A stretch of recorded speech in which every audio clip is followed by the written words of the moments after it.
Hi all, welcome है आपका आपके यूट्यूब चैनल एजुकेशन पाठशाला में।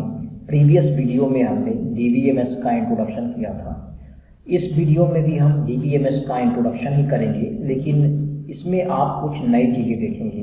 इस तरह की मैं 3 वीडियो बनाने वाला हूँ। उसके बाद भी एक वीडियो रहेगा जिसमें थ्योरेटिकल पार्ट रहेगा, लेकिन तीनों वीडियो में आप देखेंगे कि मैंने अलग अलग मैटर प्रोवाइड किया है। ये बहुत ही शानदार मटेरियल है और मैं आपसे चाहता हूं कि मेरे चैनल को सब्सक्राइब करें और लाइक करें, शेयर करें, क्योंकि मैं आपको जो मटेरियल प्रोवाइड कर रहा हूं वो कोई बकवास नहीं है। एकदम बहुत ही अच्छा मटेरियल मैं आपको प्रोवाइड कर रहा हूं। तो आप लोगों से रिक्वेस्ट है कि मेरे चैनल को सब्सक्राइब करें, शेयर करें और लाइक करें, एंड ताकि मुझे मोटिवेशन मिले और मैं इसी तरह से अच्छा इसमें काम करता रहूँ। तो नेक्स्ट जो हम देखने वाले हैं वो डीबीएमएस का इंट्रोडक्शन पार्ट नंबर 2 देखने वाले हैं। ठीक है, तो ज़्यादा टाइम वेस्ट ना करते हुए सीधे हम यहाँ पे अपने चैप्टर में चलते हैं और देखते हैं आज का क्या कंटेंट है। ठीक है, तो डेटाबेस के अंदर सबसे पहले हम देख रहे हैं डेटा एंड इंफॉर्मेशन। ठीक है, तो प्रीवियस वीडियो में मैंने आपको समझाया था कि data is a raw material, facts और फिगर। जैसे मान लीजिए एक बिल्डिंग बनती है, ठीक है, तो बिल्डिंग बनाने में आपको ब्रिक्स लगते हैं, मटेरियल लगते हैं, आपके रेत लगते हैं, सीमेंट लगता है। तो बिल्डिंग बनाने के लिए वो रॉ मटेरियल है, ठीक है, और उस रॉ मटेरियल का कोई भी मतलब नहीं होता जब तक कि बिल्डिंग अच्छे से बन ना जाए। ठीक है, तो डेटा भी एक ऐसा मीनिंगलेस चीज़ होता है जिसकी कोई मीनिंग नहीं होती है, और वो सभी चीज़ें जो हमें दिखाई देती हैं आसपास, जितनी भी चीज़ें हैं वो सभी डेटा के अंदर आती हैं, लेकिन डेटा की कोई मीनिंग नहीं होती है। तो आप देख सकते हैं यहाँ पे लिखा हुआ है, a database is an organized collection of data. अगर हम डेटाबेस की बात करें तो ये डेटा का ऑर्गेनाइज कलेक्शन होता है। ठीक है, you can visualize it as a container of information. आप इसे इंफॉर्मेशन को कंटेन करने वाला एक कंटेनर की तरह समझ सकते हैं। जैसे बकेट होता है और बकेट में हम वाटर स्टोर करते हैं, उसी तरह से डेटा या इन्फॉर्मेशन को स्टोर करने के लिए हम डेटाबेस का यूज़ करते हैं। ठीक है, डेटा का अभी मैंने बता ही दिया कि it is a raw material, facts और फिगर। ठीक है, जिसकी कोई जो है मीनिंग नहीं होती है, यूजलेस होता है जब तक कि हमें इसे प्रोसेस ना करें। अब इंफॉर्मेशन की बात करते हैं। इंफॉर्मेशन का मतलब है प्रोसेस्ड फॉर्म ऑफ डेटा। मतलब जब हम डेटा का यूज इस तरह से करते हैं, इस तरह से डेटा को ऑर्गेनाइज करते हैं कि उससे कुछ ना कुछ मीनिंग हमारे सामने एक्सट्रैक्ट होके आती है, तो उसे हम इंफॉर्मेशन कहते हैं। ठीक है, जैसे फॉर एग्जांपल आपका नाम, नेम, एज, हाइट, विड्थ, ये सभी जो है ये डेटा है आपसे रिलेटेड। ठीक है, तो अगर इनको हम एक मीनिंगफुल तरीके से ऐड कर दें, जोड़ दें, तो ये एक इंफॉर्मेशन का रूप ले लेता है। ठीक है, जैसे मैंने बोला गोस टू राम मार्केट, तो गोस टू राम मार्केट एक डेटा है, और इसे अगर मैं कंबाइन कर दूँ राम गोस टू मार्केट, तो ये एक इंफॉर्मेशन बन जाता है। तो आई थिंक आपको ये डेटा एंड इंफॉर्मेशन का कॉन्सेप्ट समझ में आ गया होगा। ठीक है, आगे चलते हैं। Next one is database.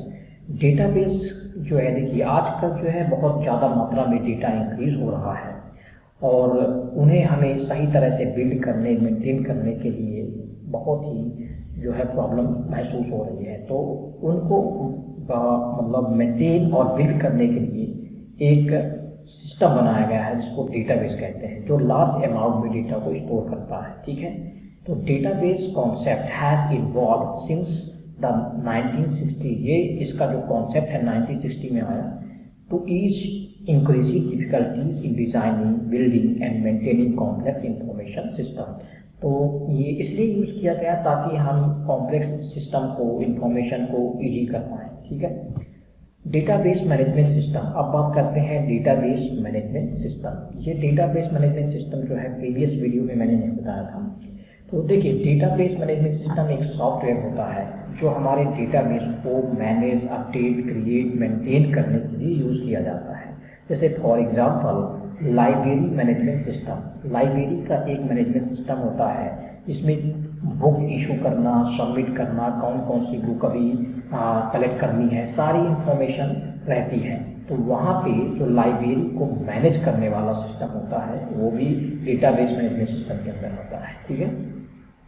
तो अगर हम DBMS की बात करें तो बहुत सारे DBMS यहाँ पे सॉफ्टवेयर हैं, जैसे Oracle, IBM DB2, Microsoft SQL server, Microsoft access, PostgreSQL, MySQL, FoxPro and SQLite। इनके एग्जाम्पल आपको अच्छे से याद रखने हैं क्योंकि एग्जाम में एग्जाम्पल भी पूछ लेता है, ठीक है।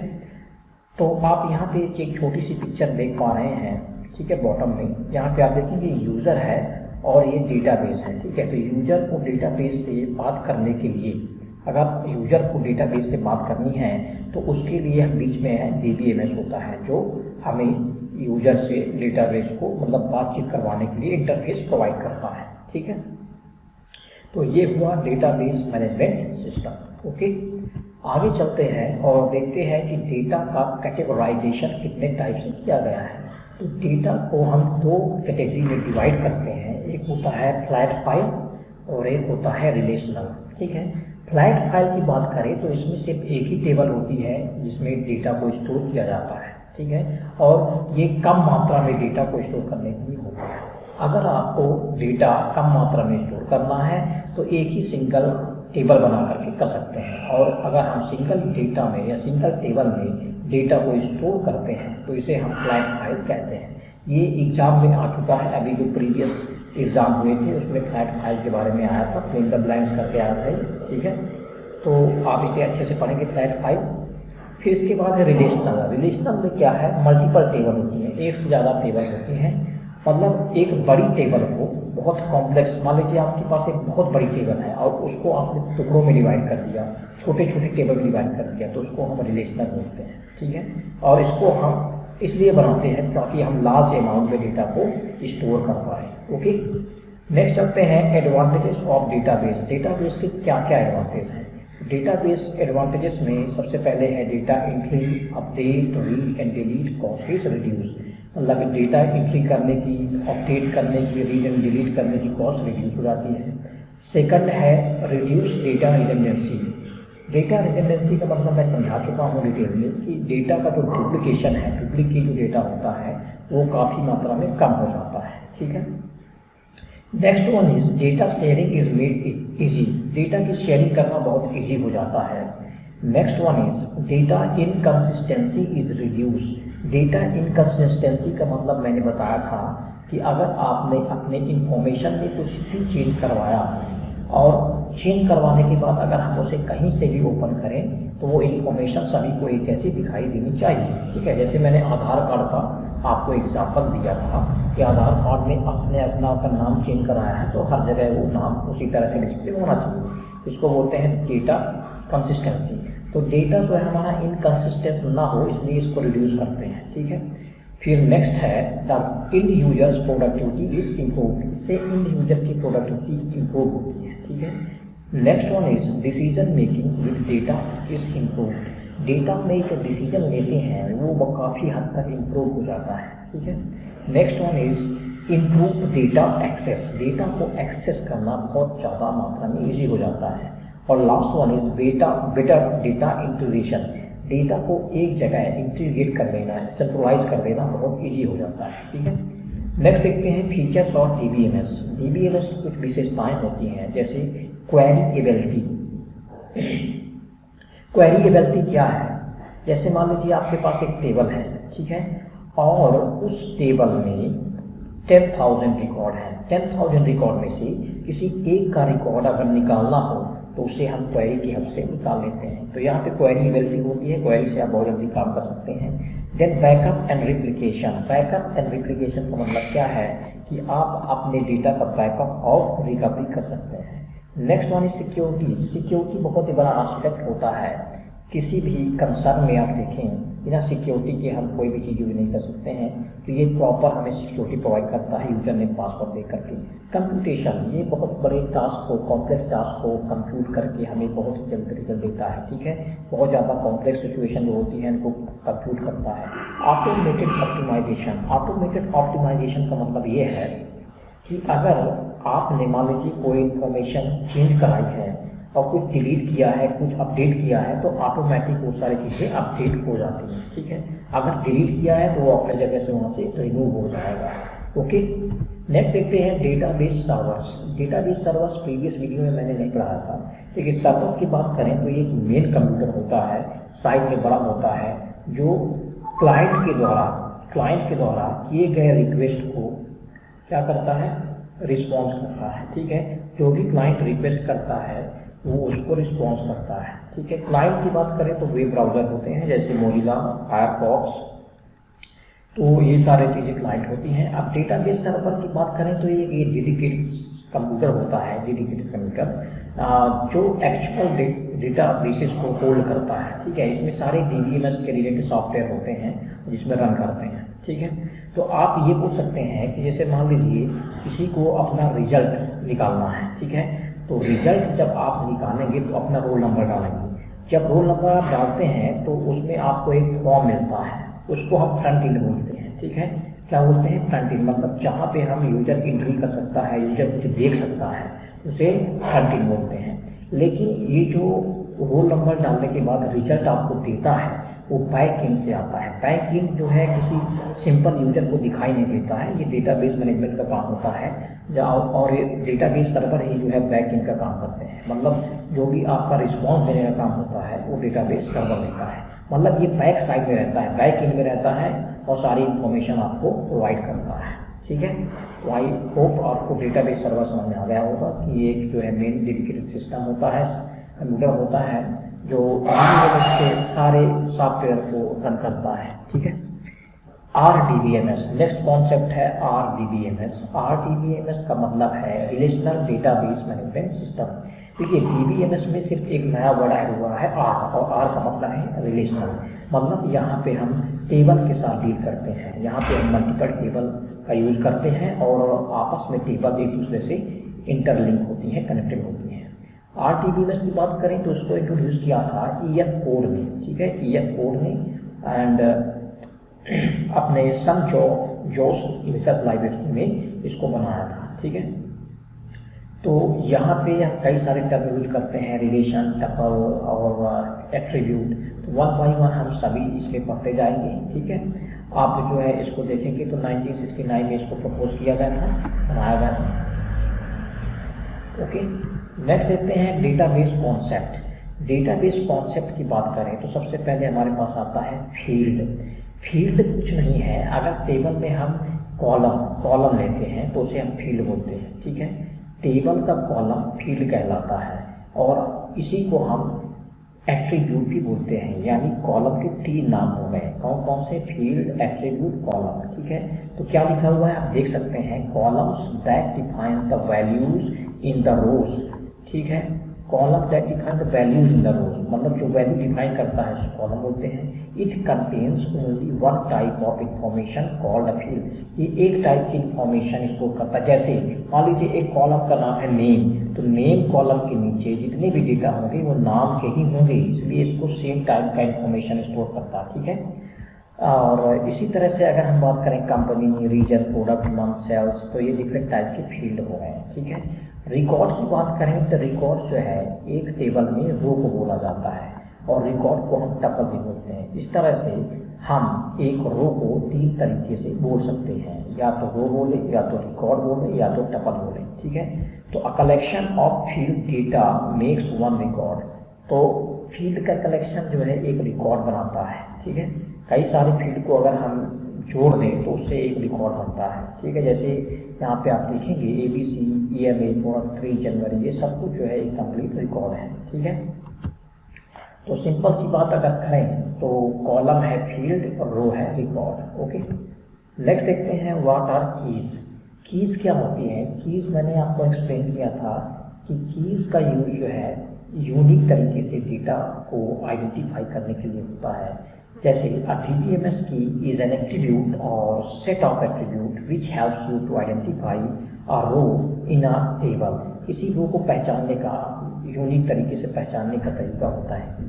They allows you to find the relation between 2 tables। ये जो है एक तरीका होता है रिलेशन को फाइंड करने का 2 टेबल के बीच में। Keys help you uniquely identify a row in a table by a combination of one or more columns in that table। मतलब ये जो है टेबल के अंदर डेटा या रिकॉर्ड को यूनिक तरीके से पहचानने का एक तरीका होता है, ठीक है। अगर हम की बात करें तो की कुछ टाइप होते हैं। पहला टाइप होता है प्राइमरी की, ठीक है। प्राइमरी की क्या है? देखिए, मैंने आपको प्राइमरी की पहले भी समझाया था कि प्राइमरी की एक ऐसी की होती है जिसके यूज से हम रिकॉर्ड को यूनिक तरीके से पहचान सकते हैं, ठीक है। प्राइमरी की कभी रिपीट नहीं होती, प्राइमरी की कभी नल नहीं होती, मतलब प्राइमरी की कभी हम ब्लैंक नहीं छोड़ सकते हैं। तो आप यहाँ देखेंगे मैंने एक टेबल दी है, student ID, roll number, first name, last name, email. यहाँ पे आप देखेंगे स्टूडेंट आईडी को प्राइमरी की बनाया गया है। देखिए, in the following example student ID is the primary की। इसका मतलब ये है कि इसमें कभी डेटा रिपीट नहीं हो सकता। देखिए, 1 के बाद 2 आ रहा है, 2 के बाद 3 आ रहा है, कभी 2 नहीं आ सकता। और दूसरी बात ये कि 1 के बाद 2 यहाँ पे हम खाली नहीं छोड़ सकते हैं, कोई भी फील्ड, कोई भी यहाँ पे जगह पे खाली नहीं छोड़ सकते हैं, ठीक है। तो ये होता है प्राइमरी की। अगर प्राइमरी की नहीं बनाए तो डेटा रिपीट होता रहता है, ठीक है। जैसे टॉम किसी का नाम है तो टॉम 3-4 बार भी आ सकता है। इसलिए डेटा को रिपीट होने से बचाने के लिए, डुप्लीकेशन को बचाने के लिए, रिडंडेंसी को बचाने के लिए हम स्टूडेंट आईडी का यूज़ करते हैं, प्राइमरी की का यूज़ करते हैं, ठीक है। आगे चलते हैं, प्राइमरी की प्रॉपर्टीज़ देखते हैं। प्राइमरी की क्या विशेषताएं होती हैं, ये एग्जाम में आ चुका है, आपको इसके सारे पॉइंट याद रखना है, ठीक है। पहले पॉइंट की बात करें तो पहला पॉइंट होता है कि किसी भी टेबल में सिर्फ एक ही प्राइमरी की होती है। आप कितनी भी टेबल बनाएं, उस टेबल में सिर्फ एक ही प्राइमरी की होती है, ठीक है। अब दूसरी इसकी कैरेक्टरिस्टिक देखें तो यहाँ पे क्या है, तो प्राइमरी की कंसिस्ट ऑफ 1 और मोर कॉलम्स, मतलब कि एक या एक से ज़्यादा कॉलम से मिल करके भी प्राइमरी की बनता है, लेकिन प्राइमरी की एक ही बनेगी।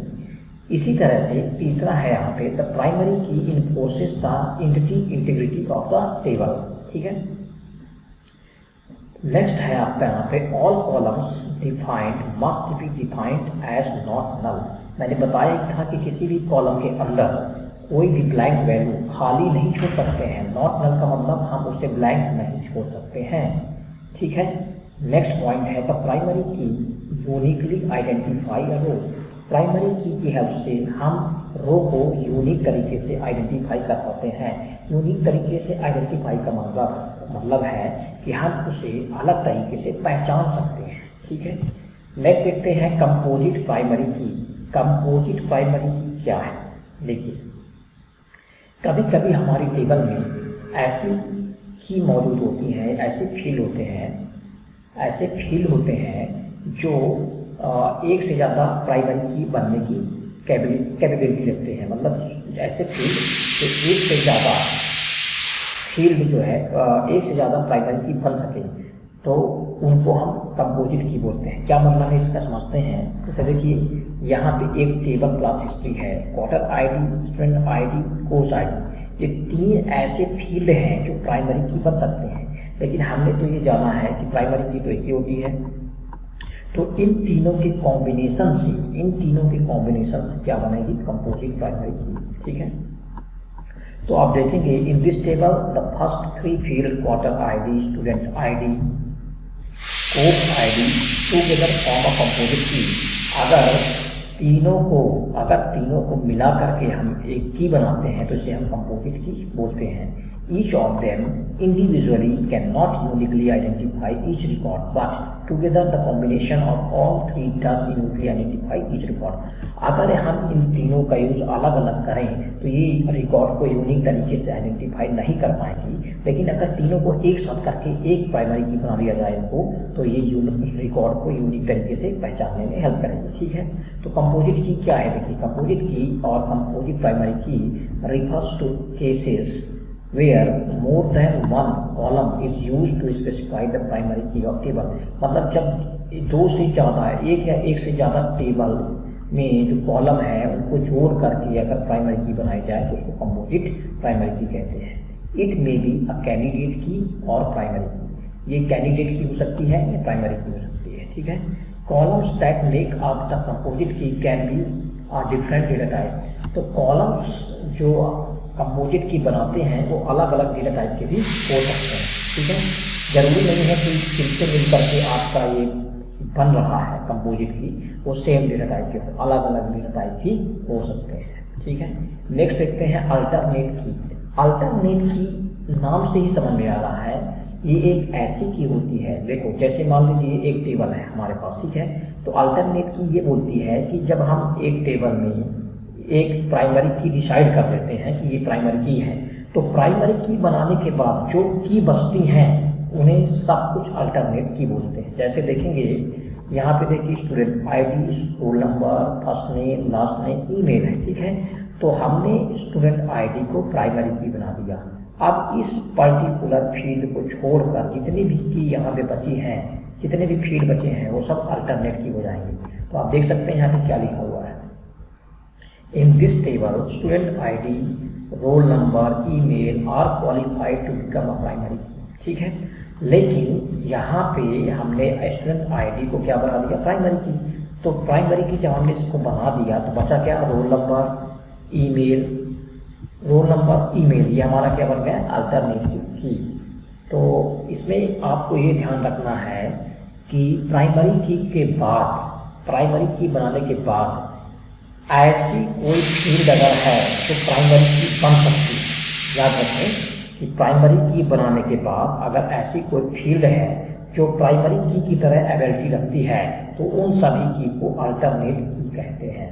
ठीक है, तो आई होप आपको समझ में आ गया होगा। मैंने बहुत ही आसान शब्दों में आपको एक्सप्लेन कर दिया है कि प्राइमरी की बनाने के बाद ऐसे सभी फील्ड जो अपने आप में प्राइमरी की बनने की ताकत रखते हैं वो सभी क्या कहलाएंगे, अल्टरनेट की कहलाएंगे। ठीक है, अब बात करते हैं कैंडिडेट की। कैंडिडेट की क्या है, ठीक है, तो कैंडिडेट की और कंपोजिट की में कभी कभी कुछ बच्चों को डाउट हो जाता है। आज मैं आपका डाउट जो है क्लियर करने वाला हूँ। ठीक है, तो आप ये टेबल देख रहे हैं, यहाँ पे देख सकते हैं आप कि क्या है, इसमें स्टूडेंट आईडी दिया हुआ है, roll number, first name, last name, email. तो इस एग्जांपल में क्या है, देखिए in the given table student ID, roll number and email are candidate key which help us to uniquely identify the table record in the table.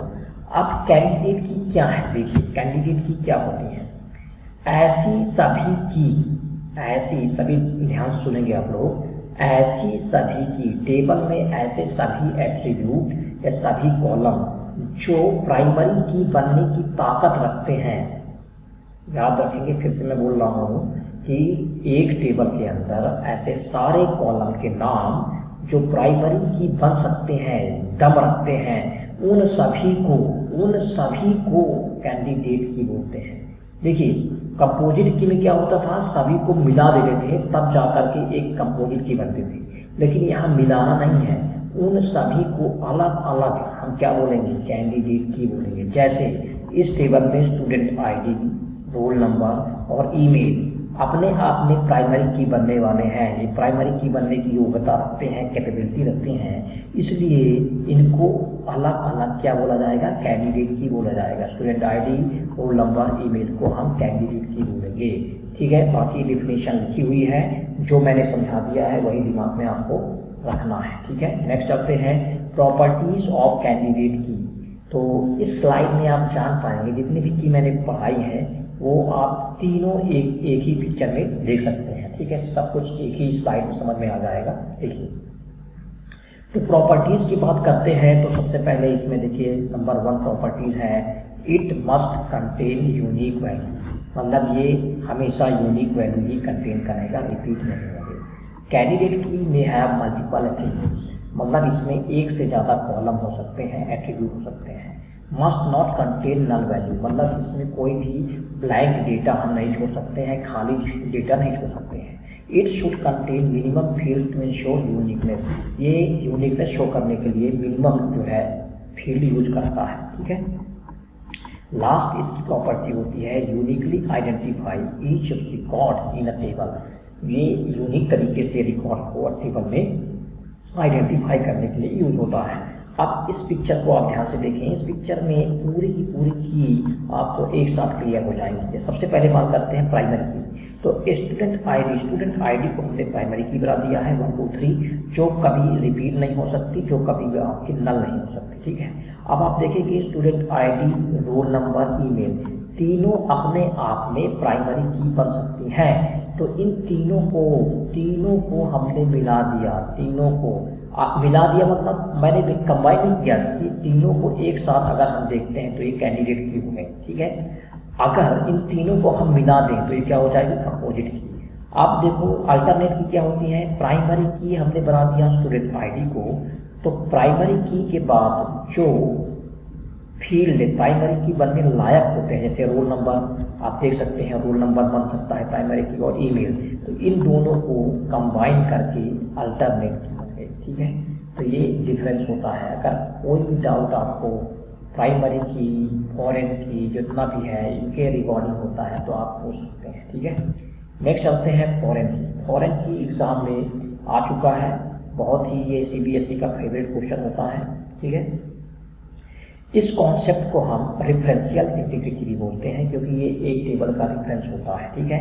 Foreign की में एक से ज़्यादा टेबल होती है, और फॉरेन की जो है एक टेबल की प्राइमरी की को दूसरे टेबल में यूज करने के लिए होता है। मतलब जब हम एक टेबल की प्राइमरी की को दूसरे टेबल में यूज करते हैं तो उसे हम फॉरेन की बोलते हैं, ठीक है। तो क्या है देखेंगे, यहाँ पे देखिए पहले टेबल में डिपार्टमेंट कोड है, डिपार्टमेंट नेम है, यहाँ पे टीचर आईडी है, डिपार्टमेंट कोड और एप नेम लास्ट में। तो आप देखेंगे डिपार्टमेंट कोड यहाँ पे भी है, डिपार्टमेंट कोड यहाँ भी है, लेकिन पहले टेबल में डिपार्टमेंट कोड जो है वो प्राइमरी की तरह होगा, और दूसरे टेबल में डिपार्टमेंट कोड फॉरेन की तरह होगा, क्योंकि ये पहले टेबल से रेफरेंस लिया गया है। तो इसकी हेल्प से ही दोनों टेबल को हम जोड़ सकते हैं। हम फॉरेन की बनाते क्यों हैं, हम फॉरेन की इसलिए बनाते हैं ताकि हम एक से ज़्यादा टेबल को आपस में जोड़ सकें और एक टेबल बना सकें, ठीक है। तो आप देख सकते हैं फॉरेन की is a column that creates a relationship between two table. दो टेबल के बीच में रिलेशनशिप बनाने के लिए हम फॉरेन की का यूज करते हैं, ठीक है। द पर्पस ऑफ फॉरेन की is to maintain data integrity and allows navigation between two different instances of an entity।